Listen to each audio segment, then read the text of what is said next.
Bonjour à toutes et à tous, lundi 22 avril, bienvenue dans une émission spéciale consacrée au Jour de la Terre. Aujourd'hui nous allons bien sûr parler de notre planète, mais aussi des initiatives locales en faveur de sa préservation. Voici le sommaire. Animé en France par le GRS, une ONG de développement international qui œuvre à l'amélioration des conditions de vie et lutte contre les changements climatiques, le Jour de la Terre est une action majeure. La coordinatrice nationale sera notre invitée. La mobilité durable est une priorité pour cette journée de la Terre, mais c'est aussi une ambition au quotidien pour le SDED 52. Le syndicat d'énergie et de déchets nous fait part de leur projet. Le compostage est devenu obligatoire en France depuis le 1er janvier. Chaque agglomération doit prendre en compte cette nouvelle consigne. Alors où en est-on concrètement? Zoom dans un instant. Et questions sur des sujets qui nous concernent mais qui peuvent avoir un impact sur la nature. Comment devenir acteur de la préservation de notre planète? Les réponses. Des meubles en palette, y avez-vous pensé? Une alternative écologique et durable, faisant ainsi la part belle en recyclage et tendance actuelle. À Joinville, une entreprise leur donne donc une seconde vie. Les déchets sont malheureusement la trace de notre quotidien, plus de 550 kg par an et par personne, mais peuvent-ils parfois être évités ou mieux triés pour être recyclés? Nous avons suivi un atelier à Bar-le-Duc. Et nos invités sur notre plateau, experts dans les domaines environnementaux, Daniel Yon, titulaire de l'Ordre national du mérite agricole et ex-conseiller régional Génération Écologie, et Marie-Dominique Guidé, secrétaire de l'association Belle-Forêt-sur-Marne, engagée pour la protection de l'environnement et du cadre de vie.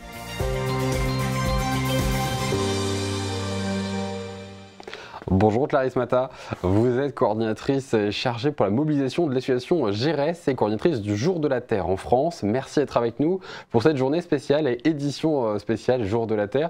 Est-ce que vous pouvez finalement nous définir qu'est-ce que c'est finalement le Jour de la Terre? Bonjour, oui bien sûr, donc le Jour de la Terre c'est un événement qui existe depuis 54 ans maintenant, qui est né en 1970 aux États-Unis. L'idée du Jour de la Terre, c'est de porter des revendications environnementales sur le devant de la scène. Donc chaque année, le 22 avril, on enjoint toutes les parties prenantes de la société, donc citoyens et citoyennes, entreprises, associations, collectivités, à organiser des actions et des événements concrets en faveur de la planète et à porter des revendications environnementales par leur voix et la voix de toute la société. Alors, le Jour de la Terre a plusieurs vocations, de sensibiliser, d'alerter, de tendre la main aux bonnes pratiques.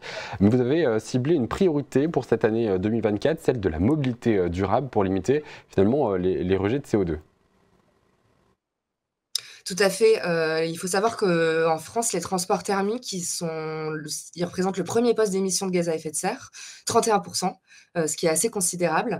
Et les émissions de gaz à effet de serre, comme vous le savez certainement, elles causent la pollution atmosphérique. Selon Santé publique France, c'est 40 000 morts par an de la pollution atmosphérique en France. Et en fait, nous, dans un monde où on parle d'écologie et où collectivement, on voudrait améliorer les conditions de vie sur la planète, on s'est dit qu'on ne pouvait pas passer à côté de la problématique de la mobilité et donc des mobilités durables qui sont les mobilités qui, elles, ne font pas de mal à la planète. Mais alors le 22 avril, le Jour de la Terre, c'est aujourd'hui, mais que peut-on faire après? Car la planète a besoin finalement au quotidien de bonnes pratiques, de prévention. Comment on peut avoir moins d'impact néfaste sur notre Oui, planète? alors un des slogans de notre campagne cette année, en fait notre campagne cette année, elle disait le Jour de la Terre, ça te fait deux belles jambes. Donc c'était à la fois une référence au fait que faire du vélo, faire de la marche, etc., c'est bon pour la santé, mais c'est aussi un pied de nez aux gens qui pensent qu'on est condamné et que des événements comme le Jour de la Terre n'ont pas d'impact. Et un de nos slogans, c'était Zap la voiture. Donc nous, notre idée, c'était que le lundi 22 avril, il y ait le moins de gens possible qui utilisent leur voiture et que donc on puisse faire baisser le taux d'utilisation de la voiture et montrer collectivement au pouvoir public que nous, on est volontaires pour utiliser des alternatives aux mobilités thermiques. Parce que aussi notre idée, nous, c'est de dire que évidemment individuellement on peut choisir des alternatives, on peut choisir de ne pas utiliser sa voiture, mais on veut surtout interpeller les décideurs et les décideuses et leur dire que il est temps que les pouvoirs publics mettent en place des mesures fortes pour permettre aux citoyens et aux citoyennes de se pencher vers des alternatives pour le Jour de la Terre. Mais évidemment, notre idée, c'est qu'on puisse porter ce message pour après le Jour de la Terre et qu'on nous entende après le Jour de la Terre. Alors, au-delà de votre association, hein, le GIRES qui porte le Jour de la Terre en France, qui sont ou qui deviennent derrière les porte-paroles, les ambassadeurs de cette cause. Finalement, la nouvelle génération prend, elle, plus le sujet à cœur que d'autres. Mais est-ce que vous vous sentez plus Ouais. proche finalement Bah, l'idée du des Jour de causes la Terre, c'est environnementales? que tout le monde s'en saisisse. C'est vraiment un événement qui se veut grand public. D'ailleurs, en fait, on a un calendrier d'événements que vous pouvez retrouver sur notre site, jourdelaterre.fr. Et ces événements, il y a vraiment des événements pour tout le monde. Il y a des événements pour la famille, il y a des événements pour les membres d'associations, il y a des événements pour des gens qui veulent en apprendre un petit peu plus sur les questions qu'on porte. Et nous, ce qu'on veut, c'est que bah, la population entière porte le Jour de la Terre parce que, évidemment, ce sont des problématiques et des considérations qui nous concernent toutes et tous. Et évidemment que nous, on porte le Jour de la Terre pour tout le monde. Et alors, est-ce que vos actions, finalement, est-ce que le Jour de la Terre et celles entreprises au quotidien par le GIRES n'ont-elles pas aussi le moyen de sensibiliser nos élus, nos représentants de tout horizon et à tout niveau aux enjeux environnementaux et climatiques? Les élus sont donc aussi votre cible, finalement, une sorte d'alerte? Ouais, bien sûr. Bah, nous, on essaye évidemment de mobiliser et d'alerter aussi les élus, d'alerter la politique, et puis aussi les entreprises et les collectivités. Là, nous, on organise un événement ce soir à Marseille, où justement l'idée, c'est d'interpeller les élus sur les mobilités à Marseille, mais on enjoint les autres associations et les citoyens et citoyennes à eux-mêmes interpeller leurs élus de proximité, leur collectivité, et à leur dire que la population est prête pour des mesures. Alors cette année, c'est concernant les mobilités durables, mais les autres années, ça peut être concernant d'autres thématiques, que la population est prête à faire un effort et qu'aujourd'hui, il faut que les pouvoirs publics se saisissent de ces sujets-là. Bien sûr. Et alors, avant de nous quitter, Clarisse, avez-vous un conseil à apporter à nos téléspectateurs, finalement, pour faire plus attention à notre planète au quotidien? Peut-être un conseil autour de cette mobilité durable en prenant en compte, finalement, la notion de ruralité aussi?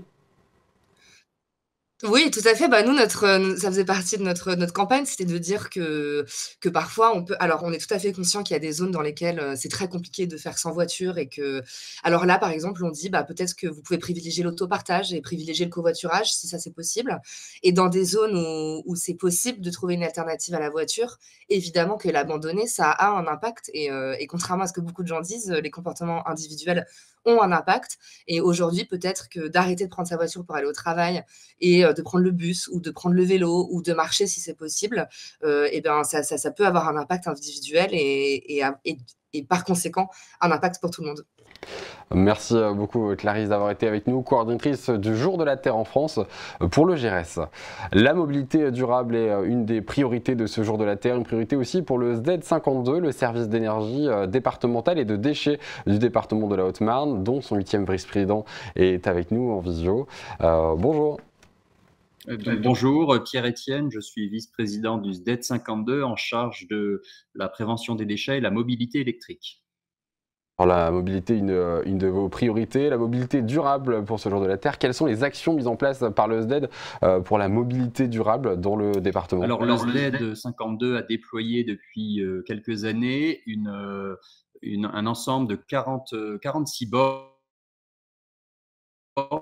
de recharge pour véhicules électriques. Les 6 dernières ont été installées à Saint-Dizier il y a peu, et ces bornes couvrent l'ensemble du département. Elles équipent les principales villes, bien sûr, et c'est la première, on va dire, vague de déploiement d'un programme beaucoup plus ambitieux qui va se déployer dans les années à venir. Alors on comprend alors que la mobilité est donc une de vos priorités, mais comment appréhendez-vous le positionnement dans ces bornes de territoire rural qui tout de même doit se saisir de cette notion environnementale?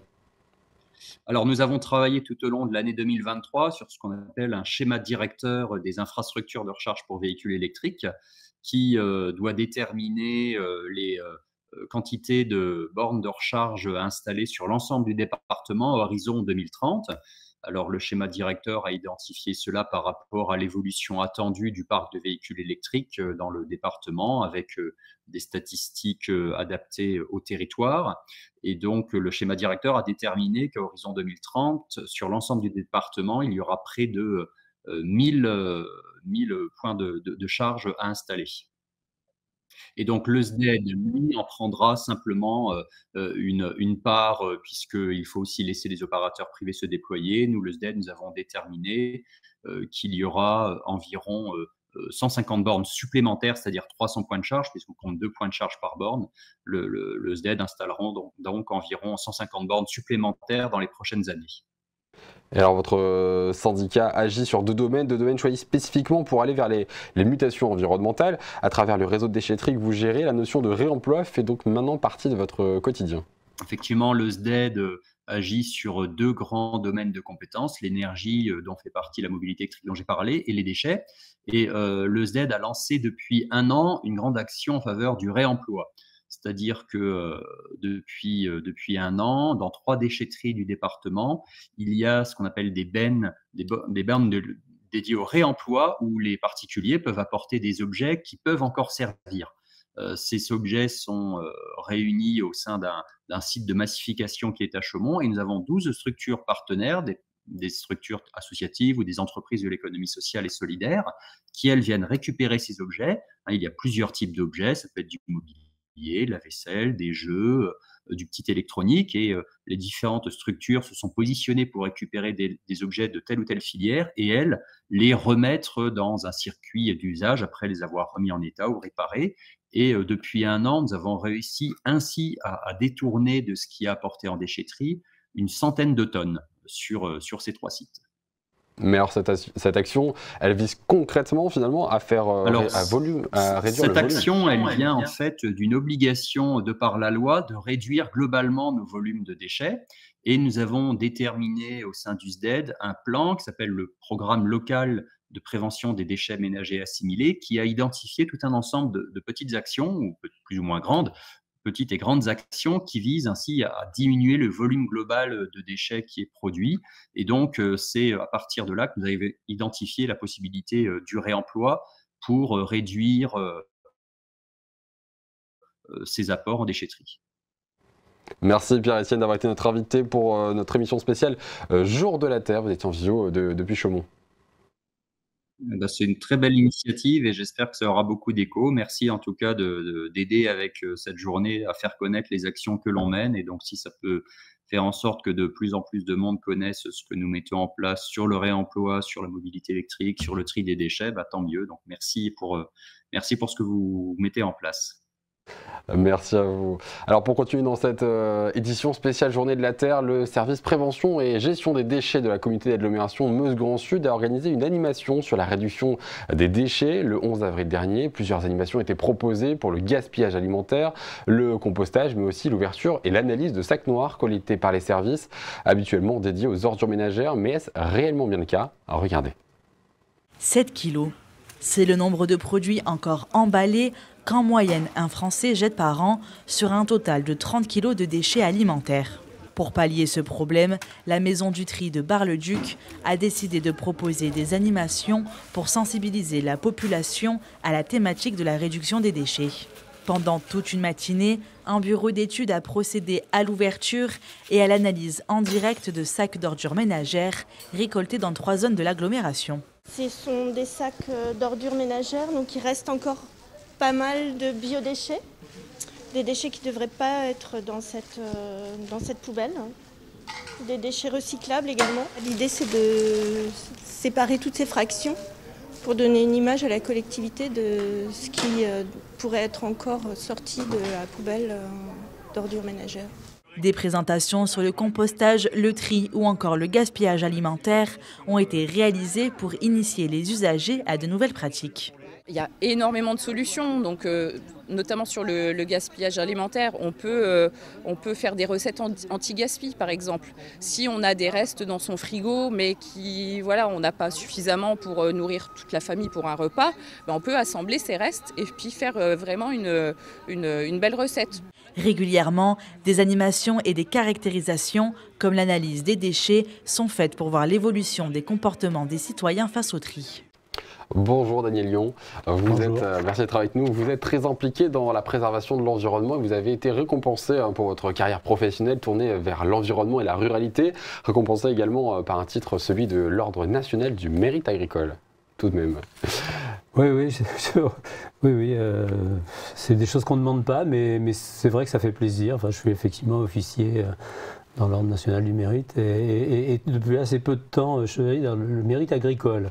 Et ça m'a fait beaucoup plaisir parce que j'ai passé beaucoup de temps à avoir des dialogues avec la profession agricole qui bien sûr joue un rôle extrêmement important sur nos paysages, sur la qualité de nos sols et sur le long terme à préserver pour disposer de production qui soit réellement, qui soit généralement dépourvue ou en tout cas à minima de substances toxiques. Alors vous avez fait une première thèse durant votre parcours, une thèse en matière d'écologie. Quel était le sujet ? De l'écologie des sols, les sols étant une partie des écosystèmes qui est très mal connue en réalité, parce qu'on se figure très mal ce qu'on a sous les pieds. Oui. Et ça vaut aussi en urbanisme où il y a eu beaucoup de gaspillage public. Parce qu'on ignorait que tel tuyau était là et qu'on refaisait une tranchée là où il y avait une tranchée 2 ans avant. Alors on a dépassé ce système, on a dépassé ce stade-là parce qu'il y a des données, des exigences pour avoir des connaissances et qu'il y a des systèmes d'information géographique, une obligation de les nourrir. Et donc on a fait des progrès. Je le dis parce que dans l'environnement où moi j'étais propulsé depuis 1971, on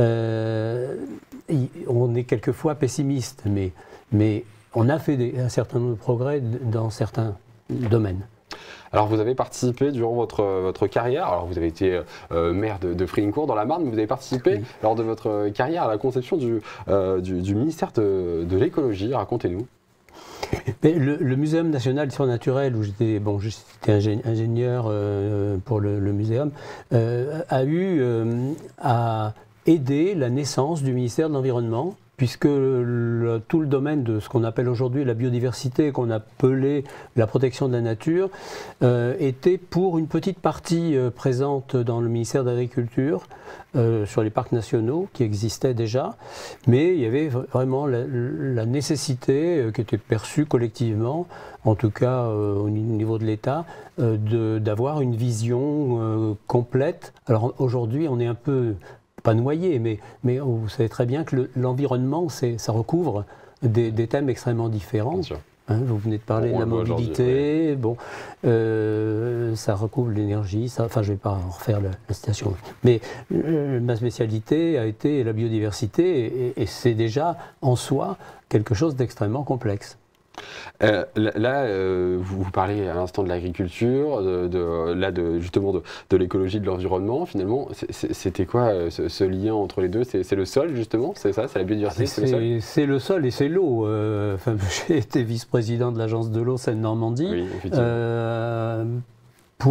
Parce que j'avais une expérience. Alors j'avais un grand-père qui était meunier, hein, pas le propriétaire du moulin d'ailleurs, mais je pense que les uns les autres ont des expériences personnelles. Enfin, moi je suis très convaincu que l'expérience personnelle, le vécu, joue un rôle aussi important que le parcours universitaire ou le parcours professionnel, le début du parcours professionnel. Oui, l'environnement, il y a tellement de facettes que tout un chacun a la possibilité d'intervenir. Bien sûr. Par son expérience, par sa connaissance.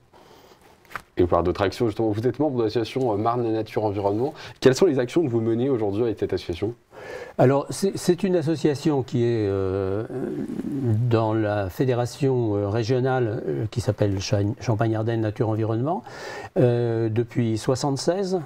Et ce réseau est le réseau de France Nature Environnement, qui est un réseau très connu à l'échelle nationale, qui a été d'ailleurs, qui a été honoré à la télévision sur un concours, je ne sais plus, enfin, sur France 2, je crois, oui, sur France 2,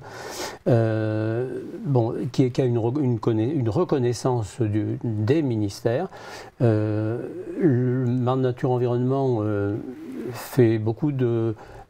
a beaucoup de contacts avec le milieu scolaire, on essaye alors on a une exposition qui se déplace facilement, qu'on met à disposition des écoles. Il y a des projections aussi thématiques ici ou là, et avec comme souci permanent d'essayer de dire, voilà, nous existons, nous avons une expérience.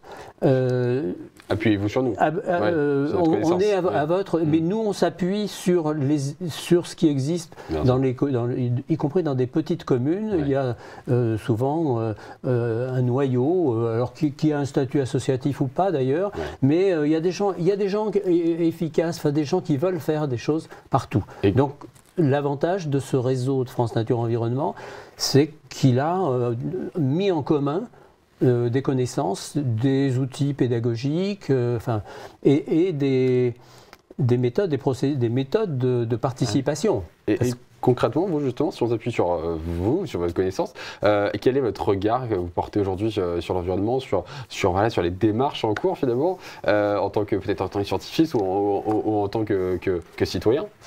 Écoutez, se désespérer, ça ne sert à rien. Donc il ne faut surtout pas baisser les bras. Mais je constate, j'étais 20 ans administrateur du Parc National des Écrins, quand au début où j'étais administrateur, on était déjà ça fait 25 ans, ou même un peu plus, on démarrait déjà un programme de recherche sur la fonte des glaciers. Oui.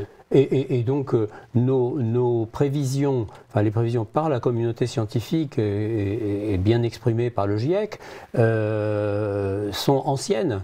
Et donc on pourrait être pessimiste de voir à une vitesse trop lente d'intervention, de construction, de processus pour maîtriser. Mais comme vous dites, ça ne sert à rien d'être pessimiste. Voilà. Donc il faut accélérer, et pour accélérer, il faut qu'il y ait, je dirais, la totalité de nos citoyens, soit en situation personnelle, soit en situation professionnelle, qui prennent la conscience et qui se demandent autour d'eux comment ils peuvent intervenir. Bien sûr, voilà. Et donc c'est ce qu'on essaie aussi un peu de reprendre aujourd'hui. Merci beaucoup Daniel Lyon pour ces précisions et pour votre parcours dans le thème justement de l'environnement. Dans un instant, on s'intéresse au compostage, aux conseils pratiques justement pour pouvoir agir ou encore au recyclage. On se retrouve tout de suite après une courte page de publicité.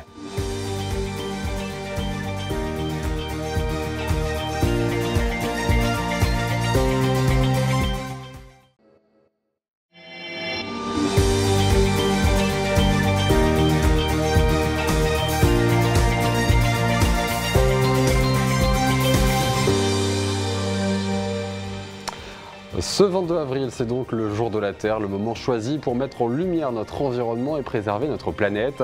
Cette deuxième partie de l'émission se consacre au compostage, aux conseils pratiques ou encore au recyclage. Et justement, depuis le 1er janvier, le compostage a été rendu obligatoire sur tout le territoire. Selon la loi, chaque agglomération doit mettre une solution de compostage à disposition de chaque citoyen, de chaque usager. La mesure est encore très peu mise en place dans la majorité de l'Hexagone. Alors comment les agglomérations finalement prennent ce virage du compostage obligatoire? Faisons le zoom. Ces 3 bacs en bois poussent comme des champignons en ce moment dans nos régions. Depuis le 1er janvier et la loi obligeant les agglomérations à mettre à disposition des solutions de compostage, les composteurs collectifs comme celui-là ont la cote. Ici à Longeville-en-Barrois, il était très attendu. Je pense que les habitants sur Longeville sont très sensibles au fait de devoir s'intéresser à l'environnement et aussi de penser aux prochaines générations, parce qu'en fait nous quelque part alors moi je suis la génération qui a connu l'opulence de tout ce qui était jetable, et en fait aujourd'hui il est important de se dire revenir aux sources et arrêter de jeter pour jeter. Oui, c'est une très bonne chose, nous on trie les déchets depuis longtemps, même avant que ce soit mis en place, et on n'a plus qu'une poubelle par mois au niveau des déchets normaux. Ils vont peut-être en mettre un deuxième et ce ne sera pas plus mal, quoi. Ça va encourager les gens. Franchement, c'est une très très bonne idée de le faire. Parce que déjà d'une, par rapport aux poubelles, pour éviter d'encombrer encore plus. Et puis de deux, ça sert au niveau de tout simplement de la terre et puis pour les plantes, pour le jardin, etc. Donc je trouve que c'est une très très bonne idée. Ce type de composteur collectif est installé par l'agglomération pour un coût total d'environ 2 000 €. Depuis le début de l'année, le nombre de communes qui en demandent un ne fait qu'augmenter. Avec la loi, ça a un peu accéléré les choses, à la fois à la demande des communes ou des citoyens, et puis aussi pour continuer dans vraiment dans notre politique. Voilà. Lors de l'inauguration aujourd'hui, des bioseaux ont été distribués aux habitants volontaires et surtout, des explications de fonctionnement de ces 3 bacs ont été fournies. Après, les usagers apportent avec leur bac d'apport, voilà, ça fonctionne bien. Moi j'ai toujours dit, n'allons pas trop vite, parce que mettre des composteurs partout, et si ça fonctionne mal, ça va être contre-productif. Les gens vont dire, oh, ça sent, il y a des odeurs. Si le compost est bien fait, il n'y a pas d'odeur. Mais ça suppose que justement on ne mette pas n'importe quoi, qu'on fasse un mélange, qu'on retourne, etc. Pour autant, cette solution de composteur collectif n'est pas nouvelle. À quelques kilomètres de là, à Robert-Espagne, un composteur est disponible aux habitants depuis près de 10 ans. Au cœur même de ces lotissements HLM, 3 bacs en bois de compostage sont à disposition des habitants depuis 2015. C'était quand même une fierté pour un lotissement comme les 34 logements qu'il y a ici. Pour moi, trier, c'était quand même important quand même, parce que le but c'est quand même de réduire au maximum. Et c'est vrai qu'il y a 9 ans, on ne pensait pas que 9 ans après, on en parlerait tous les jours de ça, à chaque réunion. C'est vrai que le tri, ça devient important, quoi, voilà. Le dispositif a eu son moment de gloire, mais les bacs commençaient à vieillir et les nouveaux arrivants n'étaient pas toujours au courant que ce système existait. Seulement 4 à 5 personnes l'utilisaient encore. J'avais déjà dit à la Codecom qu'ils refassent une réunion comme quoi qu'il y a un composteur qui est là, quoi. Alors il m'a dit on verra ça au beau jour. Et quelques semaines après, l'agglomération a justement renouvelé ce composteur avec un flambant neuf à la place. Si votre commune ne dispose pas encore d'un composteur collectif, vous pouvez toujours vous tourner vers une autre solution, le compostage individuel. À Nant-le-Grand, commune sud-meusienne d'environ 80 âmes, une très grande majorité des habitants compostent individuellement. Ici, on a la poubelle avec les 4 bacs, et là, on a la poubelle pour le composteur. Quand il est plein, on le prend, et puis on l'emmène à la grange. À 74 ans, Geneviève est une grande adepte du système et l'utilise quotidiennement avec son mari. Rien de plus simple pour eux, le composteur est dans le jardin, juste en face de la rue. Elle y vide son seau au moins 4 fois par semaine. Je remplis au fur et à mesure le composteur. Et là, mon mari vient de le touiller. Ça se fait que la terre, elle est revenue dessus. Quand elle s'est installée ici il y a 14 ans, elle a tout de suite fait la demande d'un composteur. On a toujours fait du compostage de tout temps. Nos parents faisaient bien le tas d'ordures sur le tas de fumier. C'est dans la logique de la nature, en fait. C'est un retour à la nature. Aujourd'hui, l'agglomération Meuse-Grand Sud vend des composteurs individuels à prix préférentiel à chaque habitant qui en demande un. Il y a deux modèles, 400 ou 600 litres. Alors on prend à peu près la moitié à notre charge, à l'agglo, et l'autre moitié aux habitants. Pour 30-40 €, on a un composteur quand même en bois, de qualité à peu près correcte. Quand les gens s'inscrivent au téléphone à l'agglo, ils disent on veut un composteur, ils prennent rendez-vous, et donc Cédric leur indique aussi comment fonctionne le compostage. C'est simple, mais enfin ça demande quand même quelques petites règles à respecter. Mais accueillir un composteur dans son logement n'est bien évidemment pas possible partout, notamment dans les moyennes et grandes villes. Si la mise en place de solutions de compostage reste plutôt simple dans les communes rurales comme nous venons de le voir, c'est un peu moins le cas dans les grandes villes. Ici par exemple à Bar-le-Duc, il n'y a que 2 composteurs collectifs installés pour l'ensemble de la ville. Pour couvrir les 15 000 habitants que ça représente, en réalité il en faudrait une dizaine des comme celui-ci. Mais les problématiques pour trouver les bons endroits d'installation sont nombreuses. Beaucoup d'habitants sont par exemple réticents à l'idée de voir un composteur installé juste au pied de chez eux. Le recrutement du personnel aussi qu'il faudrait pour s'occuper de tous ces composteurs est là aussi un frein à ces installations pour le moment. Le retard qu'ont pris les grandes villes est davantage organisationnel que financier donc, mais ce retard devrait être comblé durant l'année 2024 puisque c'est officiel, plusieurs composteurs vont voir le jour à Bar-le-Duc. Une fois le problème des grandes villes résolu, le Sud-Meusien sera définitivement un bon élève du compostage. Bonjour Clémentine Coppola, rédactrice en chef adjointe pour Puissance Télévision. Aujourd'hui, avec nous, on s'intéresse sur des actions concrètes à mettre en place pour ce jour de la Terre. Bonjour Antoine, et oui, alors des actions, il y en a plusieurs et il y en a beaucoup pour que la journée de la Terre ne dure pas que 24 heures. On peut mettre en place de nombreuses solutions. Alors comme vous le savez, on va commencer peut-être par l'alimentation parce qu'il est facile de manger de saison. En tout cas, c'est un bon début. Chaque mois de l'année a ses fruits et ses légumes et les consommer à la bonne bonne saison permet de limiter les importations et donc les transports inutiles. Par exemple, le mois d'avril, c'est les concombres, les carottes ou encore les pommes et les poires qui sont de saison.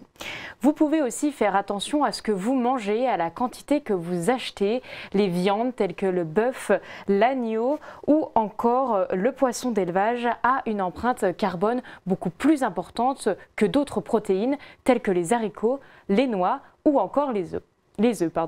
Et bien sûr, on vous conseille d'acheter local. La Haute-Marne, la Marne et la Meuse regorgent d'exploitations qui vendent directement aux clients. Vous pouvez aussi vous rendre au marché tout simplement ou vous inscrire sur des plateformes de paniers fermiers qui vous permettent de sélectionner en ligne vos produits et de les retirer près de chez vous. Alors ça, finalement, c'est pour ce qu'on consomme donc chaque jour. Mais qu'est-ce qu'on peut faire chez soi ? Alors là aussi, il y a plein de choses et heureusement. Alors tout d'abord, on peut réduire facilement sa quantité de déchets.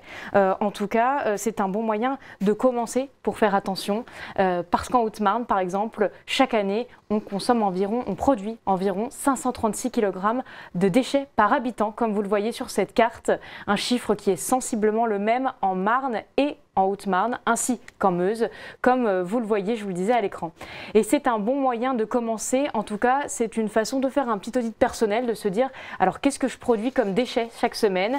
Il faut le noter par exemple et se dire, bon bah je jette ça, j'observe les types d'articles à usage unique que j'utilise et que je consomme et je cherche à les remplacer en achetant par exemple en vrac, qui est une solution qui produit bien moins de déchets.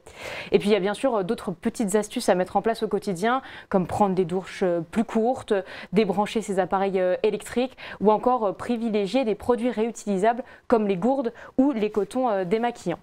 Alors voici des actions personnelles finalement qu'on peut mettre en place, mais sur notre territoire, des associations et des entreprises se mobilisent également. Est-ce que finalement tu as des bonnes adresses à nous confier, Clémentine? Alors je ne pourrais pas faire une liste exhaustive des bonnes adresses, mais il y a beaucoup de commerces et d'entreprises qui effectivement s'engagent sur notre territoire.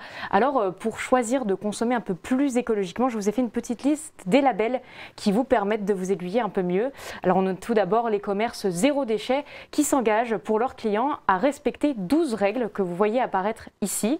Alors là, c'est des règles qui vont de la distribution des sacs aux emballages consignés. Et ce label, eh bien, il concerne des boulangeries comme des magasins de prêt-à-porter. Et ça, c'est en Haute-Marne, en Marne ou encore en Meuse. Il y a aussi des marques départementales comme Made in Marne ou encore Meuse et Merveille qui recensent là tous les magasins de producteurs ou encore tous les producteurs locaux. Sur leur site, vous pouvez trouver de nombreux produits fabriqués dans ces deux départements. Et puis j'évoque rapidement les marchés de producteurs qui sont organisés ponctuellement un petit peu partout sur nos 3 départements ou encore les initiatives des associations qui perpétuent les foires par exemple. Et puis vous allez le voir tout de suite, on va faire un zoom sur un autre magasin qui lui va encore plus loin, Antoine, puisque vous pouvez désormais acheter des meubles en palettes recyclées pour les mettre dans votre maison. Et alors là, il n'y a rien de plus écologique. Et c'est tendance. La mission du jour, transformer cette palette en une chaise. Dans cet atelier joinvillois, on recycle des milliers de palettes données par des artisans ou des commerçants locaux et avec un peu d'huile de coude, on en fait des meubles en bois. Une idée simple qui évite à toutes ces palettes de partir à la déchetterie. Tout est recyclé de A à Z. Le bois, construction, les chutes pour allumer le feu, le barbecue. Les copeaux partent dans le jardin ou autre utilité. On se rend compte au fil des ans que maintenant la facilité c'est on achète, hop, on s'en sert plus, poubelle. Non, il faut changer les mentalités. À la dimension environnementale de l'atelier s'ajoute une dimension sociale, puisqu'il est catégorisé comme une entreprise à but d'emploi. Tous ceux qui y travaillent étaient des chômeurs longue durée qui, grâce à l'atelier, ont pu retrouver une activité professionnelle. Et vous la fixez, clac. Ils commencent avec aucune connaissance et ils sont contents quand ils réalisent un objet eux-mêmes à 100%. Eux, ça va leur faire une expérience et peut-être que par la suite, ils vont vouloir profiter de l'expérience ici pour aller s'améliorer, partir dans une entreprise classique. Les créations de cet atelier peuvent être extrêmement variées en fonction de la demande du client.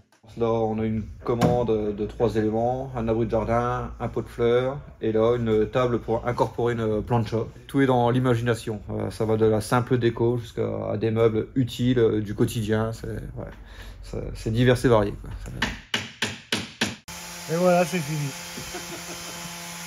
Tout simplement. Tous les objets et meubles qui sont créés ici sont ensuite mis en vitrine dans la recyclerie appartenant à la même entreprise que l'atelier.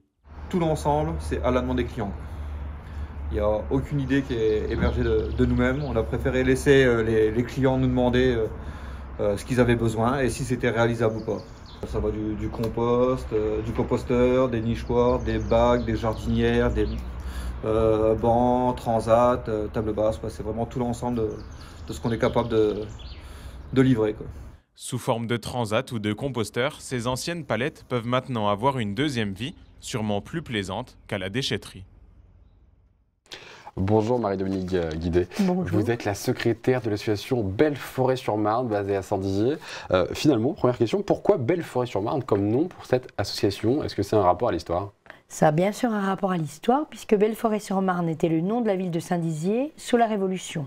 D'accord, donc vous avez voulu reprendre, faire vivre un petit peu Donc ce nom. il y avait une connotation très intéressante pour nous.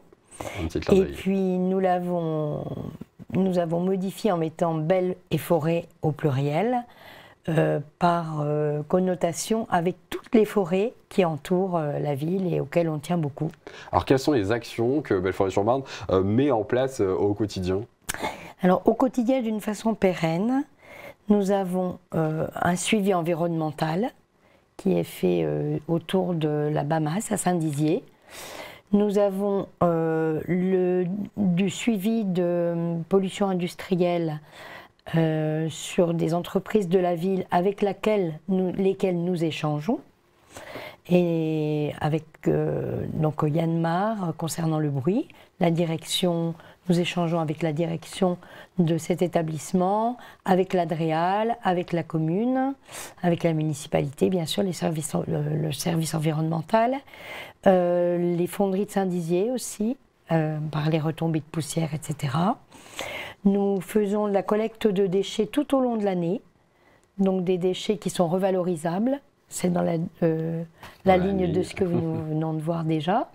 Des capsules de café, notamment, enfin de machines à café. Et puis une grosse opération sur toutes les écoles de la ville et en dehors de la ville, et le collège aussi Louis Ortiz, en récupérant le matériel d'écriture usagé. Nous avons récupéré cette année 260 kilos de stylos et 738 kilos de dosettes de café, enfin de café, thé et cacao. Et comme on disait avant, on met bout à bout toutes ces opérations. Toutes ces opérations, bien sûr, pèsent. Alors justement, votre association, on dit, elle est née en 2019, votre association, et vient aux côtés, hein, ça vient aux côtés des entreprises et des associations, et des institutions, pardon. Finalement, quel est le rôle aux côtés? C'est un rôle de médiateur, un rôle de conseil? Oh, ce serait prétentieux de penser qu'on a un rôle. Ou en tout cas, nous souhaitons aujourd'hui être force de proposition davantage sur l'aménagement urbain, par exemple, sur la nature en ville.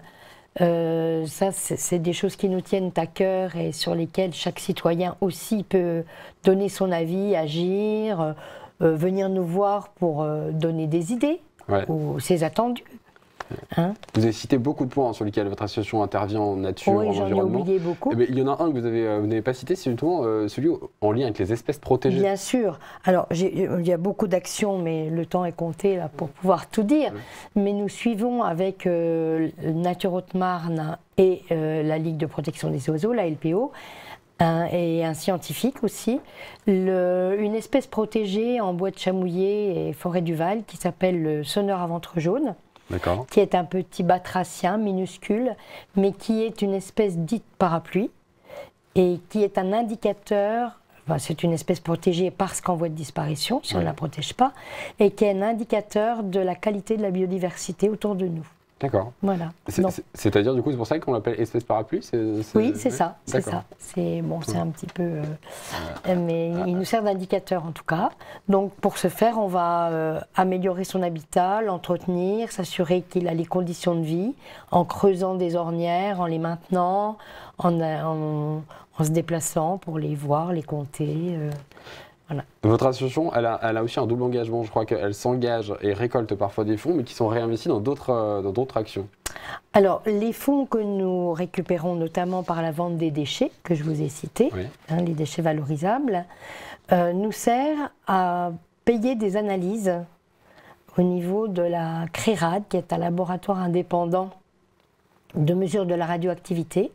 Et nous faisons des prélèvements d'eau, de terre et de sédiments autour de la Bamas, qui est une industrie EDF nucléaire. La base de maintenance effectivement installée à Saint-Dizier, où je siège d'ailleurs. Donc l'idée est d'apporter des informations. Une surveillance environnementale qu'on partage avec l'exploitant s'il le souhaite. Lui, il partage les siennes, puisqu'en commission de suivi, nous avons les mesures.